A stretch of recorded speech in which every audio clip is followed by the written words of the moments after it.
is David Esrati. We welcome him down. Show him some love there.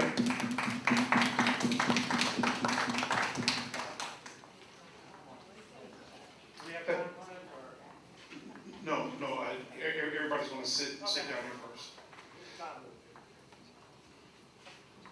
Once I introduce everybody. Next candidate for Dayton City Commission is David K. Greer, Sr.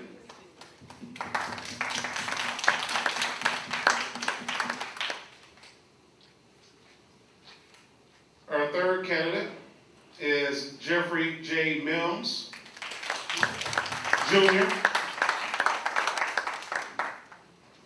And our fourth candidate is Joey D. Williams.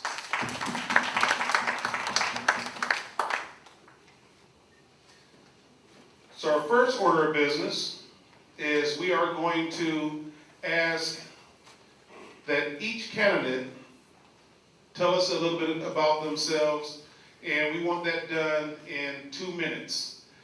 So, the time frame on telling who you are, what you're about, what your current role is, and then we'll come back with other questions after that. So we got 2 minutes. Who has a clock or a watch? Someone says yes. Okay. So we have Vice Chair of the Northwest Priority Board, Ms. Brenda. She's going to be the timekeeper. Right. I said Brenda, right? Isn't that her name? Okay. Okay. So with that, Mr. Esrati, tell us a little bit about yourself. I'm David Esrati, and I think all of you should know me by now. I've been on the ballot for 20 years. Some people say, why do you keep doing it? And I tell them, because I don't quit. I have a vision for this city that I think is radically different from the one that we've seen pursued over the last 27 years that I've lived in this city. My vision is making sure that basic services are delivered at the highest possible levels. I believe that you cannot run until you can walk. You cannot play ice hockey until you can ice skate. And I feel that our city has forgotten what those fundamental jobs are that we have to do.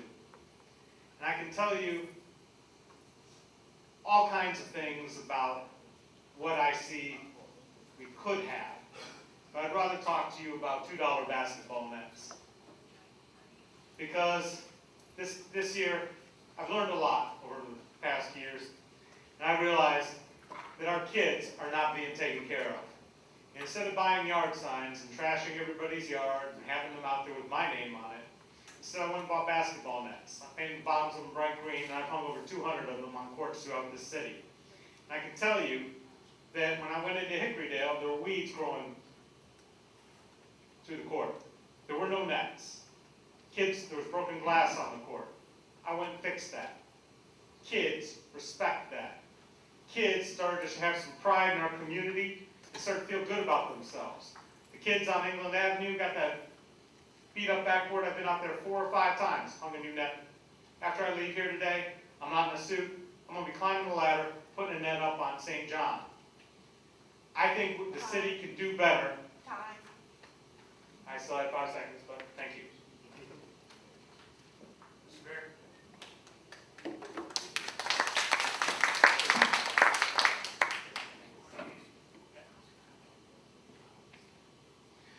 Good evening. My name is David K. Greer, born and raised in Dayton, Ohio. Been here all my life. Got involved with the Northwest Party Board in 1996. I've been involved ever since then. In 2005, I was elected chairman of the Northwest Party Board, which I am still currently the chairman. Being involved in the priority board allowed for me to be associated with that mechanism that allows you as citizens to have a say on what happens in your city. Being on the outside, working with the system, I learned a lot as far as those fallacies associated with the system. So I decided that I need to work from the inside to continue being a voice of the citizens and pinpoint those improprieties that unfairly impact the citizens. Did you say this time? No. Oh, okay. So in running for city commission, I feel that I can help to revamp that system. I can help to be that genuine voice of the citizens based on my experience of being out here and being a citizen myself. Unfortunately, in our society, the bureaucracy gets in the way of keeping the people first. That's my platform, keeping the people first. And on November the 5th, I hope you'll consider me and vote me for city commissioner. Thank you.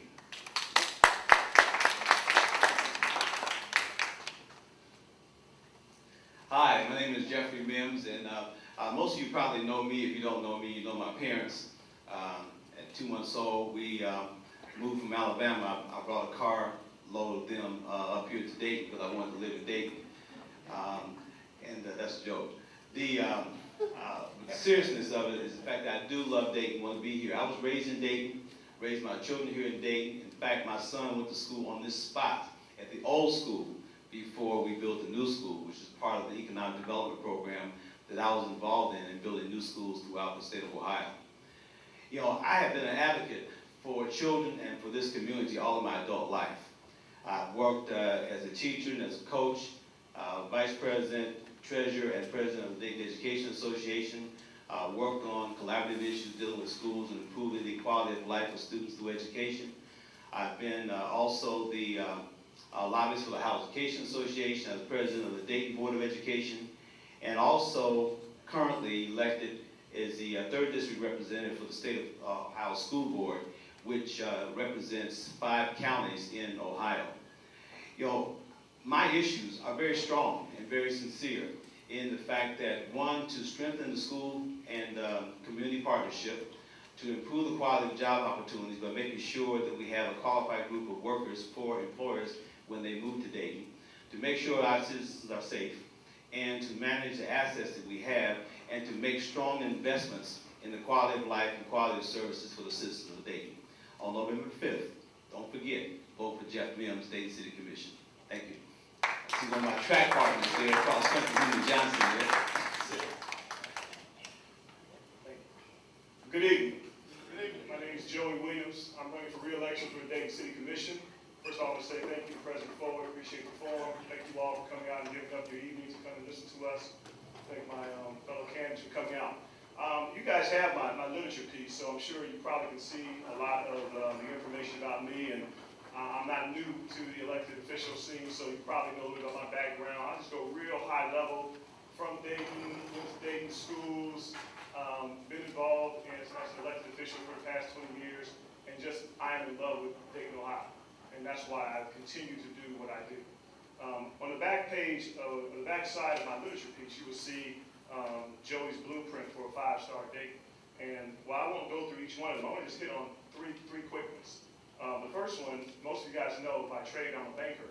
And so what I'm really proud of is how we've managed our expenses and our budget. And when you look at how other cities have fared since I've been a member of this commission, and you compare how Dayton has fared, there really is no comparison.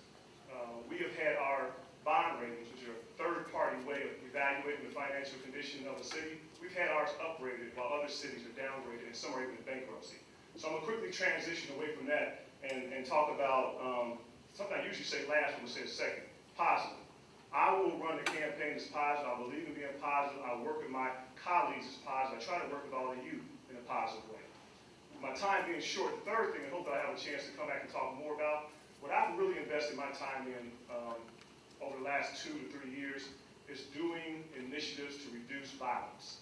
We have worked with community groups, church groups, individuals, put new organizations together to try to reduce violence. And while unfortunately we had a homicide just a couple of days ago, and we're very disappointed on that, what we're proud of through work with those organizations and our police department, we went over 9 weeks without a homicide. I'll talk more about that later. Please, Joey Williams, November 5th. Thank you.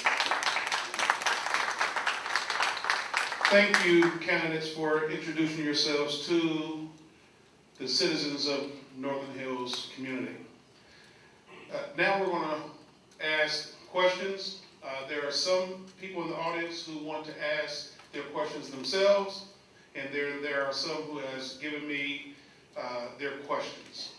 So we're going to do it intermittently. I will ask a question from here, and then I will ask that the citizens who want to ask the questions for themselves, that they come and line up after that. So the first question is to David Esrati. And it states, we noticed that you brought nets with you to the meeting today. If you lose, do you plan on continuing to promote the nets program that you have in place? Absolutely. Okay. Any citizens that care to come up and ask a question directly? If you can filter towards this way, and I will ask the next question until you come.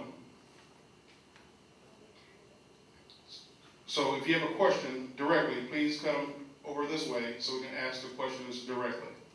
Next question.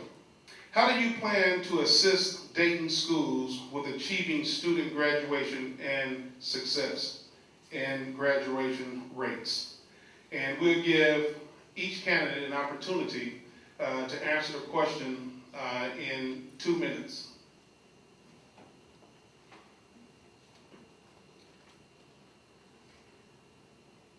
I think this is one of the most critical questions we have facing the city. And I really, if you look at my literature, you'll see there are 2 initiatives right there. One is to make sure that every student has some sort of digital device, whether it be a tablet, a netbook, or a computer. Right now, the Dayton Public Schools has 1 computer for every 4 students. That is not acceptable. They can't take them home. They can't get online at home. We need to solve those problems, because if you cannot get online, you and I all know there aren't jobs out there that you can even apply for without being able to get online. That not only includes the students, but includes their parents. We could have a huge impact by getting these devices into the hands of our students and getting them home. Right now, we don't even let students take textbooks home in many cases, and the textbooks are out of date. By delivering them on a tablet, we speed the ease of keeping these things up to date, plus requirements for testing. More and more testing require basically one-to-one computers. We are far behind other places in both adding computers to every student and to internet access. The entire country of Estonia went online back in 2002. The entire country. This is a third world republic that now is more advanced than America. Our internet speeds in this community are slow. There are parts of Dayton where you can't even get 3G access on a cell phone. This, we cannot wait for AT&T, for Verizon, for Time Warner, or for Google to take care of these things. We have to do it ourselves. We have a fiber network in place. What we have to do is set up a link into each neighborhood, or have at least a center where the kids can get online in the evenings every day. We have to do that. Then we have to start spreading it out over the entire community. And this benefits all of us, because if you have a cell phone with a data plan, you'll be on Wi-Fi all the time. You won't have to pay for data. This is something that we critically have to do for our community. It has to happen, and it'll set us apart from all the other communities around here, so that maybe people want to move into the city of Dayton and they want to be your next door neighbor. Because right now, we're missing those initiatives. Thank you. Mr. Greer. First and foremost, we have to address the issue that starts at the state level. The state has so many different parameters in place. It does not even allow our teachers to be teachers. The kids are inundated with tests that are not even associated with the curriculum. The teachers don't have time to individually teach the students for the number of students that's in each class. And the other side of that coin is the parent involvement has to be enhanced, because we have a behavioral problem in our schools. That, coupled with the state mandates as far as testing curriculum as opposed to the normal curriculum, must be exposed, addressed, and changed. This is not allowing for our teachers to teach our students adequately. This is not allowing for the parents to be involved as they should to help those teachers, help their children get the education that they need. We've got to do it together. But we have to first expose all these improprieties that it comes off as if it's actually the teachers or the schools, but in essence, it's larger than that. It's almost as if it's by design to create the ineptness associated with teaching our kids and our students. That is what my quest is, to expose all those improprieties. And there's already a vehicle in place where the commission and the Board of Education have meetings, which is good, that's great. But that needs to happen with more frequency, and it needs to happen with more seriousness. Thank you.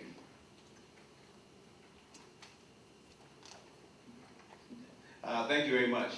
In 1993, the Common Pleas Court made a decision that the way we fund schools in Ohio is unconstitutional. In 1997, the Supreme Court made its first of 4 rulings that the way we fund schools in Ohio is unconstitutional. It was based on 4 different points. The first point was that we have an over-reliance on property tax, which rich districts continue to generate high dollars, poor districts generate low dollars. The second point was the school funding formula did not provide enough money in the pot for money to be distributed to students based upon their needs. So those children with special needs, those children who were poor, those children who were even gifted did not have the resources, so the school did not have the resources to address their particular needs. The third point was that there was a issue in terms of the school district that needed money, could borrow money from the state, but they had to pay it back at 9% interest. Now you guys know that Chrysler and other corporations that borrowed money, they got that money free. They just paid it back once they got over, but schools had to pay it back with 9% interest. The fourth point was the school facilities issue, which got us this particular school and all the new schools that we have in Dayton, because Ohio had the worst school facilities in the nation besides Washington, D.C. Now, education is a major issue, as it should be. It should be, because children are our most precious natural resource. We have a problem in this community where our children, and a lot of us ourselves, are struggling with internal rewards versus external rewards. If we are in a position where we teach our children and prepare them so that when they go to kindergarten, they're on kindergarten level, that they can do the kind of things that we need them to do. Right now, 80% of the children who go to school in Dayton Public Schools come to school 3 years and 2 years behind in their developmental skills. So our teachers have to work 5 times as hard to try to get them on level to meet the 3rd grade guarantee and other initiatives that are passed by the state. Now this is a really deep, deep question that cannot be responded to in 2 minutes. And we got to come back to this one because it is the foundation for our community. All right, thank you. All right, so you did pretty good in 2 minutes, though. Look, I was on the school board for 8. Is it off? I'm sorry. Can you hear me now? Okay, I was on the school board for 8 years prior to Mr. Mims becoming a school board member. So I really agree with everything you said about the challenges that are facing the school system. I'm going to take a different stance in terms of what some of the things I think we can do as a commissioner, as a city commissioner. I can tell you, at the end of the day, it's still relationships. And I have huge support for the current superintendent, Lori Ward. I think with the limited resources, the challenges that she's dealing with, she is doing the best she can, and I think she's going to end up doing better because she continues to upgrade her talent and her processes. As a city commissioner, what we can do to help is, one, we can really be engaged. So we have quarterly meetings. I think Mr. Greer stated that, and we've been going to those quarterly meetings religiously. In fact, we have one tomorrow at 6 o'clock. We go to those quarterly meetings. Those quarterly meetings are very important. We learn what's important to the schools. We tell them what's going on in the city. We collaborate. But the real work doesn't get done at meetings. Mr. Ford can tell you that. The meetings is where you tell what's going on. The real work happens with relationships that are built so we can come, we can sit down, and Lori Ward can tell me that, hey, we need some help with a safe routes to school grant so that we can have money so that we can put sidewalks in front of schools. We need help because we have a building program and there's an issue with the permit or the zoning. Can you help us with that?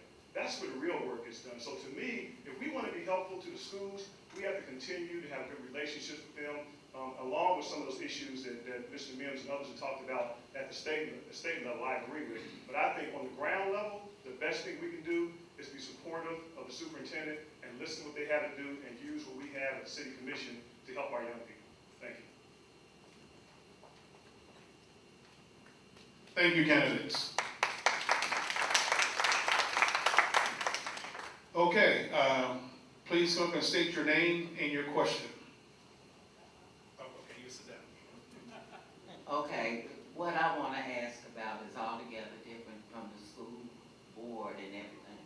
It's about the drug issues that we have in our city, okay?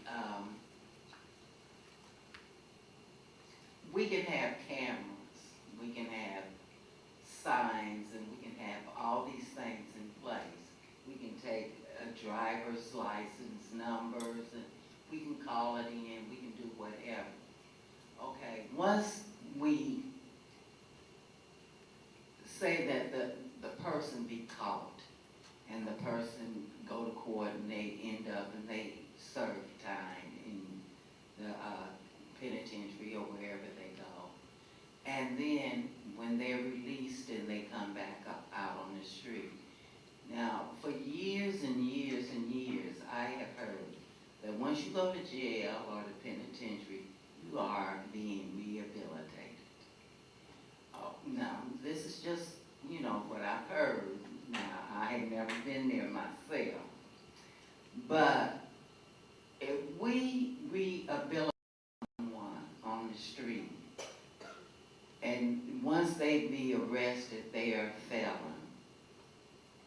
then when they come back on the street, they're going to continue to do the same thing, because we do not have anything here to help them get a job, or, you know, because it is some people that go to jail and come back and never go back again because they learned their lesson. What do the commissioners think about what would happen to those people instead of just pushing them back into the same state that they're in, selling drugs when they come out, about if they had a job to go to? Okay, we'll start at this end and come back. And then we'll go one at a time. Thank you. As I said, you know, this has really turned into one of the biggest things I work on now as a city commissioner is how can we help with reducing violence, and part and parcel with that is how do we help folks in terms of reentry. And so back in 2010, I started being the city commission's liaison for a group called SERVE. And SERVE is a group that tries to do exactly what you talked about. We identify people who are in need, who are on the cusp, who have issues, maybe people who are re-entered the community, and we try to talk to them about options. We try to give them additional skills. And we do that through different support groups down with the county and also directly through SERVE. And what we do is we let people know that we're trying to give you an opportunity to go down a different path. And we're watching, we want to be here to help. But you're very right. The real issue, though, is even when those individuals do the right thing, there are not enough jobs. So we continue to work and try to find ways to help people. In fact, I've got here with me here, just last week I was in a meeting. We're trying to work on bringing a program here called Reentry Circles. It's in Springfield right now. You may be familiar with it. We're trying to get that going here a little stronger. It's a way of trying to do the very thing with individuals in transition to help them out. So I would submit to you that we do have programs in the city to try to help with that. They're not nearly enough, and probably the biggest issue is trying to find jobs or help folks with skill sets that can be entrepreneurs so they can have a quality of life so they don't return to a life that put them in prison in the first place. Great question. Thank you. Yeah, a lot of times individuals are very comfortable just with locking up individuals who've broken the law without looking at what can happen or what should happen in order to put that person in a position to be rehabilitated and then move them back into society as a productive person. You know, and I call these kind of concepts and talking about these issues as win-win, because no one wins when someone is locked up and put in a situation where sometimes they go and they learn better skills, or they become better at being a crook when they're in some of those institutions as opposed to being rehabilitated. And I think there has to be a way to look at how we can create a job network and look at how we can invest in those areas that would reduce the cost for police at the high end. It's almost like which came first, the changing the oil filter or changing the engine. You know, changing the oil filter is a lot cheaper in the oil than changing the engine. So if you look at working with people, providing opportunities for quality of life, and having people feel a love for self, one of the things that happened in this weekend Safe Neighborhood Conference, in which I listened to the Chief of Police, Chief Bill, said that while gun violence is more prevalent in urban communities, rural and suburban citizens have more guns than we have in the urban community. The difference is that they have a higher value for self than what we tend to have for ourselves, unfortunately, and then we find violence as our immediate solution to our problem, because sometimes we don't have the tools to sit and talk to each other in a way that lends to solving the particular problem. So again, it's one of those kinds of situations where violence and crime, it just didn't happen by itself. There are conditions such as education we talked about. There are issues in terms of lack of recreation for our young people, because I'd much rather have a gang of cheerleaders and football players than a gang of people running out trying to do some other things negative. Thank you.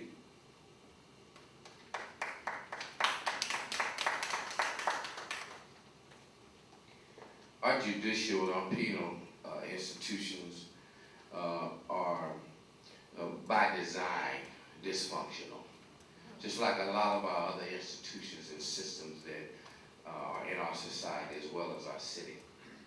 Because of that, we have this continuous influx of individuals going in and out of the prisons based on their decisions, based on their situations.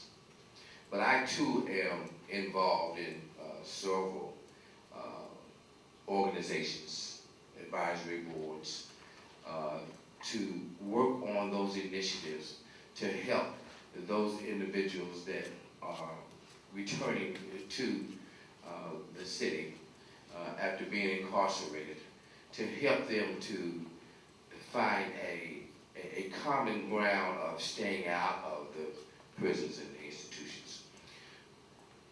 As Commissioner Williams stated, the lack of jobs is a barrier, but that doesn't mean that we have to stop trying to change the mindsets of those returning back to our society. We have to continue to force feed them with the fact that they are somebody, that they are loved. And on the other side of that coin, we have to start with our children. We have to start educating our children at a very early age and just continuously letting them know how much we love them.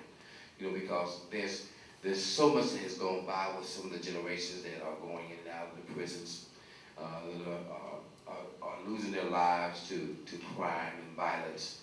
You know, that in order to turn that around, we've got to start with the younger kids and continue to let them know that they are somebody and that we love them. So it has to be a concerted effort, but You got 10 seconds extra. 6 years before I met and became friends with Commissioner Williams, I took on a challenge that I still take on every day. And I've been a big brother to a young man for 26 years. And I've probably not been the best big brother in the world if you want to look at his track record, because he's done 2 3-year terms in the joint. They were very different outcomes the first time and the second time. The institution he went to the first time, there was no training, there was no rehabilitation, there was no education. The second time he got lucky and he got sent to Noble. And there was a dramatic difference. He got the first year of an associate's degree under his belt. He had drug and alcohol training, got sober, and he came out with a 3.99 grade point. He got back to Dayton. He went to Sinclair the very first day. Somehow, something happened. He ran into a security officer. They ran his name. They found a warrant. City of Dayton had a warrant out for him. Just got out of prison from 4 years ago. They had a warrant, and they took him back in. First day of school. How's that for a welcome home? We have serious problems because, they show when the police officer punches in their ID, it shows all the bad things, but it doesn't show the 3.99. It doesn't show that he's enrolled in Sinclair. It doesn't show that he started his own business, and they're working with limited information about that person. And we see the cycle repeat and repeat and repeat, and these people are marked. We have to do a lot better. We spend way too much money after the fact. If he had had that Sinclair education before, if that had been a possibility before, he wouldn't have ended up in prison the first time or the second time. He'd probably be an MD by now. He's that smart. But he's made a lot of bad decisions. When we look at our basketball court, thank you. Okay, thank you. We are going to ask our timekeeper on this particular question 1 minute.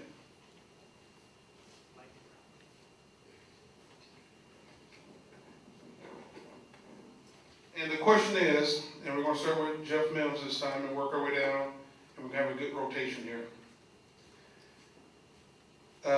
How would you best work with your fellow commissioners? How would you best work with your fellow commissioners for the betterment of the city of Dayton? Okay, many of you know me, know that win-win is in my spirit, it's in my blood. And I always start with the end in mind in terms of looking at where it is we want to go as an organization, where we want to go as a group, where we want to go as a city. And then to strategize how we get there together. Because no one of us, if we're elected for the city commission or any particular office, has the power by ourselves to make anything happen. The name of the game is collaboration. I have a history of collaborating. I have a history of negotiating the first multi-year contract with the district in its history. When I was president of the teacher union, I have a history of working on improving funding for this community as far as school funding is concerned in those areas. In terms of school achievement, I have a history of being a leader in as far back as being in the Boy Scouts and Drum and Bugle Corps, athletic teams, you name it. That's because the primary issue in terms of making individuals that you work with feel valued, improving my personal skills, working on the goals and objectives of the organization, making my colleagues feel good and my boss feel good. All right, thank you. Take that 30 seconds off my last one.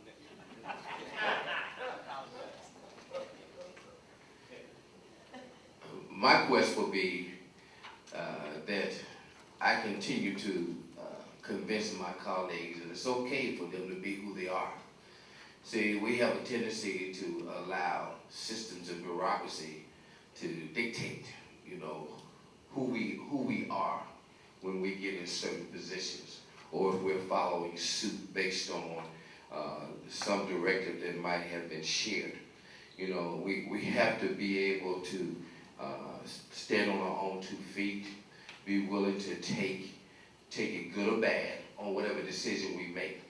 But it has to be decisions made keeping the people first.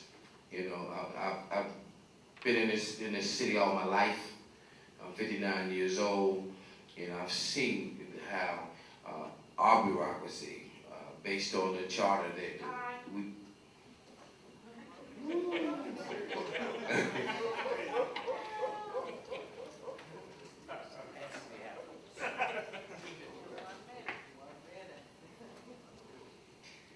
My experience in working in teams started when I was in the Army, in the United States Army Special Forces.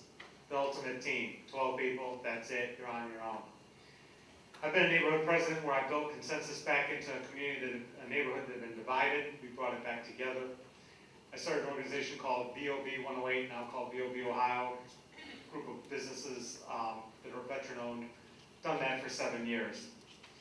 I play team sports, I work in marketing, I have my own business. I have to be able to work with my clients. I have to work with my clients and their customers.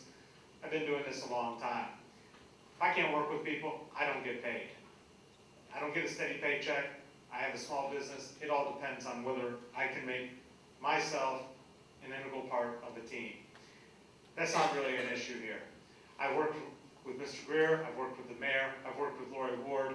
I've worked with the people in this community for a long time, and I've usually been turned to as the creative resource, the person who thinks outside the box, and that's what I will continue to bring to the City Commission. Thank you. Thank you, Mr. Esrati. I really wish I could allow my colleague and friend Matt Joseph to answer that, City Commissioner Matt Joseph. But since he can't, I'll take a stab at it.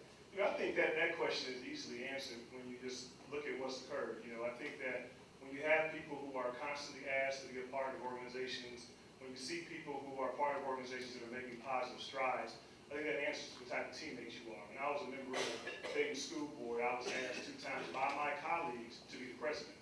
That's not something that's elected. Your colleagues decide they want you to be the president. As a member of the City Commission, they often ask me to do initiatives. The SERV initiative I was asked to do based upon my ability to work with my colleagues. And so I think work with my colleagues is probably something I would say is a fairly high, strong student fact.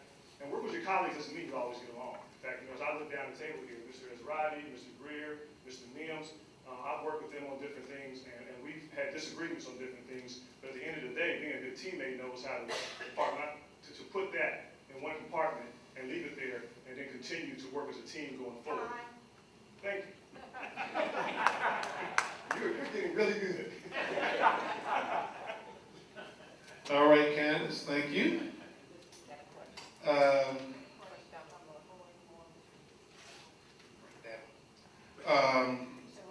Yes, ma'am. Next question is, and this is 1 minute as well, and because there's going to be another question that's somewhat similar to this question, okay? It says, what are your plans to sustain profitable and safe neighborhoods in the midst of financial difficulties?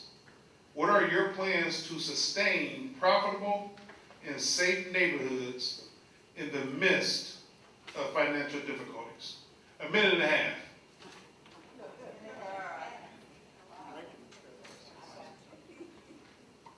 Well, one of the first things that we need to do, we have to convince the individual residents that they have to take ownership on what's going on in their neighborhoods.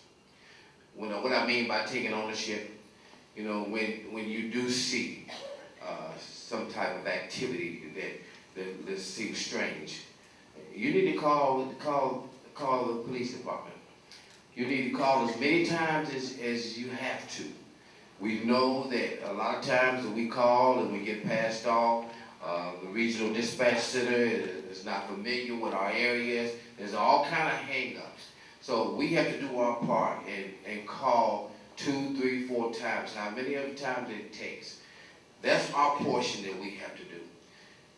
Before we can start addressing the economical situation associated with our communities, we have to start working with those entities that are putting those programs and those projects in place to fight the crime, to fight the violence. But we have to be the ears and eyes of it. You know, we can't do it overnight because it just start being like this overnight. But we have to take those steps. But we have to be willing to do it together.